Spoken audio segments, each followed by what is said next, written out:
concluir a observação dele, você comenta aí a tua visão sobre a crise da OTAN com Rússia e responde a pergunta do Cris. É, eu acho que o Putin é capaz de tudo, né? É, a gente não pode subestimar o que, o que a pessoa pode fazer, né? Essa questão do arsenal nuclear é muito perigoso, né? Ele acaba, por algum motivo, acionando, né, o arsenal nuclear. Eu acho que nada está descartado, né? Então, não sei se seria o caso da União Europeia pensar em imobilizar, né, o Putin, né? Não sei. Como, sei lá, se o Putin tivesse com um cinturão de bomba no meio da população e você tentasse negociar ali, tentar desarmar o cinturão do Putin ali para ele não explodir com tudo, né? Tentar até neutralizar o próprio Putin, né? Tentar. É que eu não sei, né? Não se sabe se, por exemplo, se alguém ir lá e assassinar o Putin, se ele já não tem preparado um ataque programado caso ele venha a morrer, né? Se venha algo acontecer com ele, se já não tem. Daí pode acirrar os ânimos, né? E daí sim ele partir, a Rússia partir para um conflito nuclear, né? Não sei.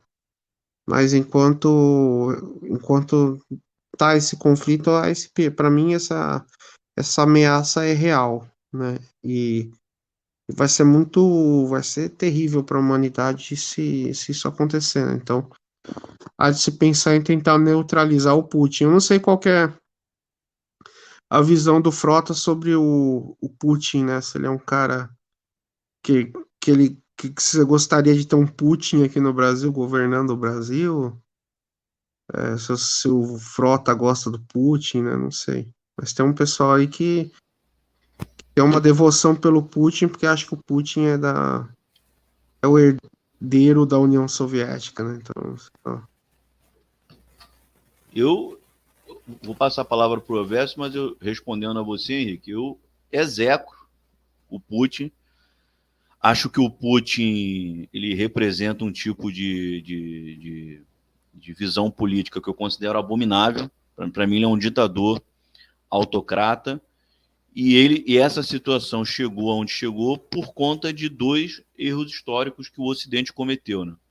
Primeiro, na Segunda Guerra Mundial, quando o general Patton sugeriu ao alto comando ocidental que a guerra prosseguisse contra o regime stalinista e as forças ocidentais optaram por não fazer tal movimento, entendeu? Acho que poderiam ter desbaratado ali o sistema soviético e ajudado a implantar uma democracia e não se chegaria a essa situação aí de você ter armas nucleares na mão de um regime totalitário. E depois, quando a Ucrânia começou o seu processo de independência, né, de se libertar da opressão russa, a Ucrânia possuía um arsenal nuclear. Tecnicamente não estava na mão dos ucranianos, mas isso era uma coisa que o Ocidente poderia rapidamente resolver, entendeu? E é um arsenal que poderia hoje ter assegurado a soberania da Ucrânia e não fez. Né? Na verdade, os americanos trabalharam e financiaram para que o arsenal ucraniano fosse desmantelado e entregue à Rússia para a Rússia desmantelar, entendeu? Então, hoje a Ucrânia está pagando um preço caríssimo aí por essa situação. Elvésio, dá a tua opinião sobre a questão OTAN e Ucrânia e responde aí ao Em Nome da Rosa. Eu acho que eu vou ficar mais ou menos com o que o Beck falou, cara. E eu gosto, né, do Putin, curto mais aí, digamos que o bloco, né, Rússia, China, do que a OTAN. E pelo que eu saiba, é uma crise política por causa de uma crise econômica, né? O capitalismo tem crise econômica e depois gera crise política, que pode levar à guerra mundial, né? A gente tem o maior exemplo que é a Segunda Guerra Mundial, veio da crise de 29, né? Teve como se fosse uma consequência, digamos assim. Então, eu não sei se vai ter aí uma escalada para uma guerra mundial, mas parece que com o tempo começa a crescer essa chance, né? Mas eu não sou nenhum analista político internacional para saber se realmente tem essas chances ou não, né? Mas a questão do Em Nome da Rosa aqui, que eu acho que é mais importante responder, ele falou que se eu considero, né, a questão da liberdade do individual mais importante que as condições materiais e econômicas. Acho que sim, cara, porque digamos que isso é uma base, é como se fosse um princípio ético e uma base da relação social, né? Você pega aí esse pessoal, fazer uma analogia, você vê o pessoal liberal, neoliberal, eles vêm com essas bobeiras assim de mão invisível do mercado, né? Eu vejo assim a liberdade lá como se fosse uma mão invisível da sociedade, né? São os mecanismos da realidade que vão resolvendo por si só os problemas, né? O ser humano, se a gente for para a questão biológica, você tem a questão da evolução, da seleção natural, e o ser humano ele é uma espécie como qualquer outra. E se você for ver a questão da evolução da seleção natural, por exemplo, o resultado, nós vemos toda a biodiversidade, toda essa grandeza que a gente observa na natureza, tudo que as espécies podem fazer. E eu acredito que essa liberdade dual é como se fossem esses mecanismos de competição, seleção e adaptação na sociedade. Então, por exemplo, se alguém vai lá, cerca a terra, cria propriedade privada, qual que é a resposta a isso? As pessoas invadem a propriedade privada. Se a gente tem pobreza numa sociedade, desigualdade social igual na nossa, qual que é a resposta? Sei lá, o crime, o roubo. Então, a liberdade dual é esses mecanismos adaptativos à própria realidade. Então, eu considero isso como uma base, um princípio ético e está entrelaçado com a própria realidade. E a questão do socialismo é o que eu já falei, né? Eu acho que ele é mais, me parece ser mais racional, mais eficiente, né? Do que o capitalismo. Então, não sei se seria admirar o socialismo, como o cara do Em Nome da Rosa escreveu assim, aqui, né?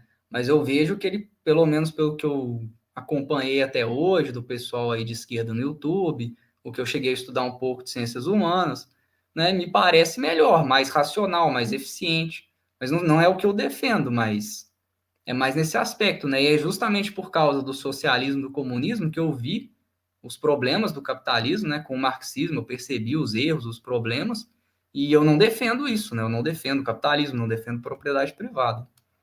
Então, acho que deu para responder aí, né?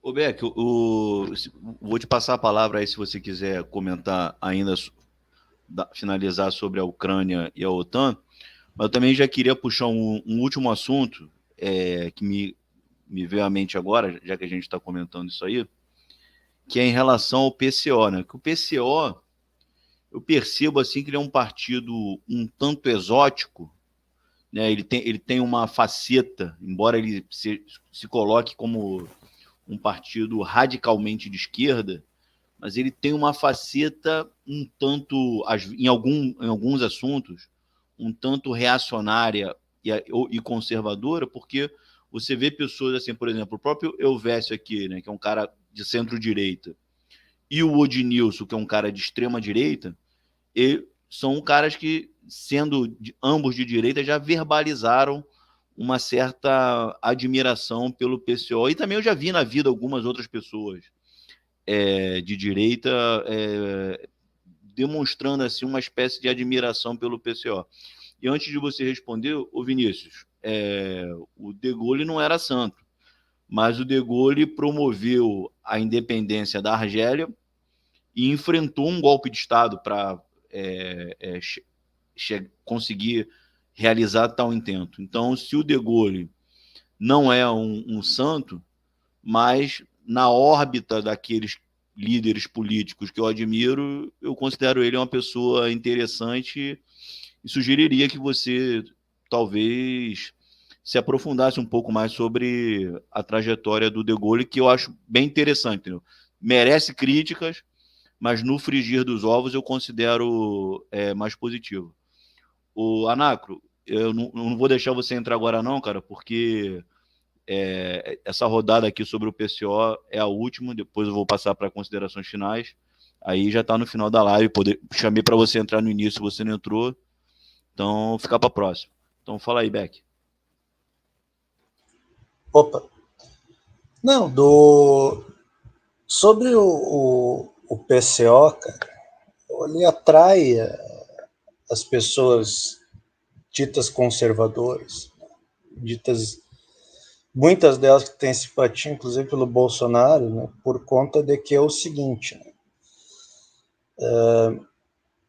o petismo vamos colocar assim, o petucanismo, que nem alguns chamam, né, eles colocam uma situação, né, e uma situação de não mudança. Né?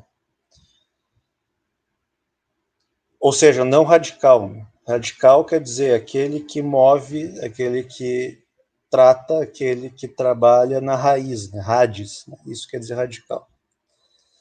Então, a pessoa, quando ela se sente, ela tem o que, ao meu ver, é uma luz de conceber que aquilo que está, aquela situação não está boa e algo deve mudar, ela busca alternativas. O que acontece é o seguinte, é que a esquerda radical, né, e com esquerda radical quero dizer anarquistas e comunistas. Tá?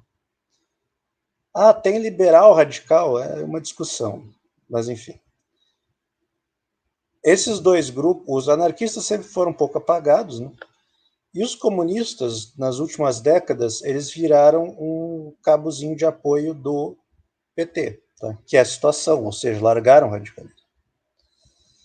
Então, o que ocorre é o seguinte, o Rui Costa Pimenta e o partido dele, né, eles atingiram notoriedade na internet, atingiram um público relativamente alto na internet, e eles se vendem como radicais. Né? Então, aquela pessoa que se vê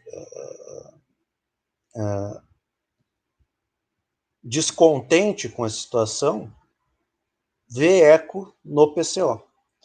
Só que no momento que tu não tem um discurso do PCO, essa pessoa não vendo eco, ela vê o seu discurso onde ela vê no Bolsonaro, por exemplo, dizendo que não, que eu quero romper com tudo, que eu vou acabar com isso daí, tá ok?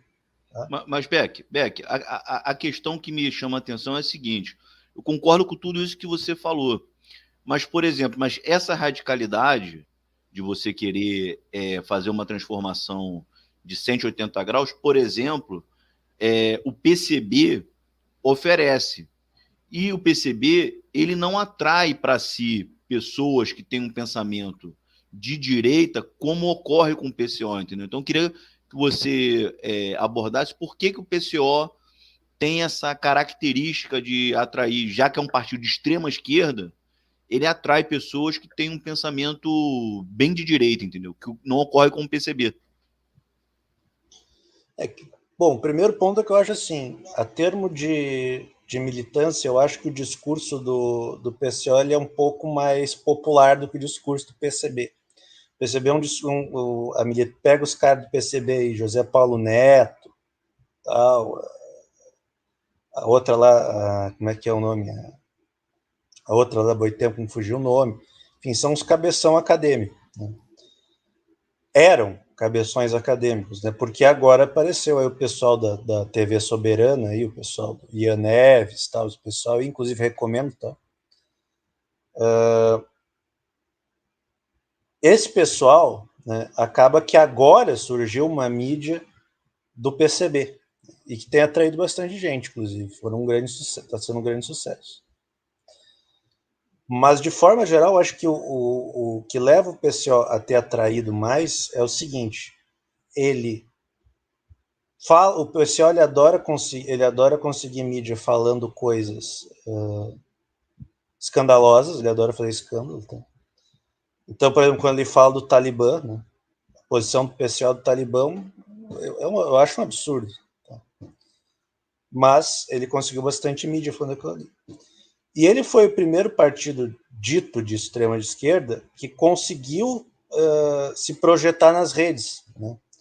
Esses outros partidos, PCB e tal, esse pessoal sempre foi muito recluso. Agora que apareceu um pessoal do PCB e da UP nas redes. E estão tendo um retorno que eu acho que está sendo até bem superior ao do PCO. Só que o outro ponto que ocorre é o seguinte, o PCO ele mantém um certo, ele aceita, ele mantém o discurso